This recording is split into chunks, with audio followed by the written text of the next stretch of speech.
गुरुर्ब्रह्मा गुरुर्विष्णु गुरुर्देवो महेश्वर गुरुर साक्षात परब्रह्म तस्मै श्री गुरुवे नमः। ये बात, ये पंक्तियाँ, ये श्लोक पूरी तरह आज खगड़िया बिहार में चरितार्थ साबित हो गया। लाखों लोगों के दिलों में साहित्य और लेखन के प्रति प्रेम जागृत करने वाले हिंदी भाषा साहित्य परिषद और प्रगतिशील लेखक संघ खगड़िया के पूर्व अध्यक्ष श्री विश्वनाथ का निधन इलाज के दौरान पटना एम्स में हो गया। कई महीनों से बीमार चल रहे विश्वनाथ जी ने पटना एम्स में अंतिम सांस ली। कहते हैं मानव शरीर नश्वर होता है, किंतु उनके द्वारा किए गए कार्य अविनाशी होते हैं। साहित्य जगत का एक दिव्य तारा भले ही टूट गया हो, लेकिन उनकी कविताएं हमेशा अपनी रोशनी से साहित्य को जन जन में जिंदा रखेंगी। उनकी साहित्य के प्रति दीवानगी आपको इन पुस्तकों में देखने को मिलेगी। फिर से हमें उनको लाना है। अध्यक्ष पद के नए पत्ते पे इस इलाके में आदि उनकी निश्चल जादूगरी से कोई भी अछूता नहीं है। सभी उनकी कविताओं का आनंद लेते हैं। एक कवि होने के साथ साथ वे एक प्रेरणादायक गुरु भी थे।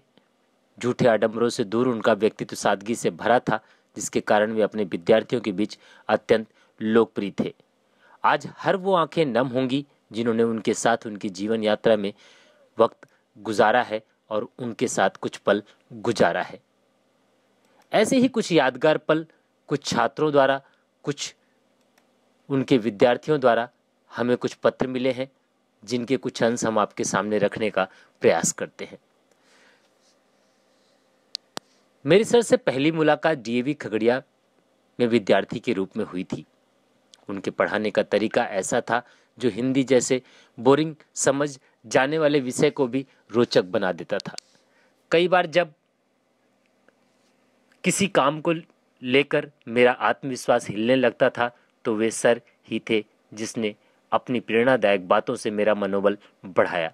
वह हमेशा कहते हैं कि तुम कभी लिखना मत छोड़ना, तुम्हारे कलम में बहुत ताकत है। उनके असमय मृत्यु से मैंने अपने जीवन में एक प्रेरणा स्रोत खोया है, जिसकी कमी मुझे आजीवन खलेगी। एकता रंजन, विद्यार्थी। ऐसे बहुत से पत्र हमारे पास आए हैं, ऐसे बहुत से छात्र छात्राओं के विचार हम तक पहुंचे हैं। मुझे याद है सर से मेरी मुलाकात कक्षा 8वीं में हुई थी। मेरे एक निबंध की अशुद्धियां सही करते वक्त उनका ध्यान मेरी तरफ गया। उन्होंने डांटने की जगह मुस्कुराकर एक कविता की पंक्ति कही थी और मेरे लिखने की तारीफ की। अंत में अशुद्धियां कम करने की हिदायत दी।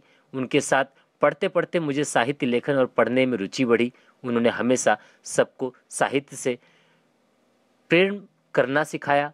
शब्दों, रसों और छंद का ऐसा संयोजन करते कि मानो ऐसा लगता कि कोई सुंदर गीत गा रहा हो।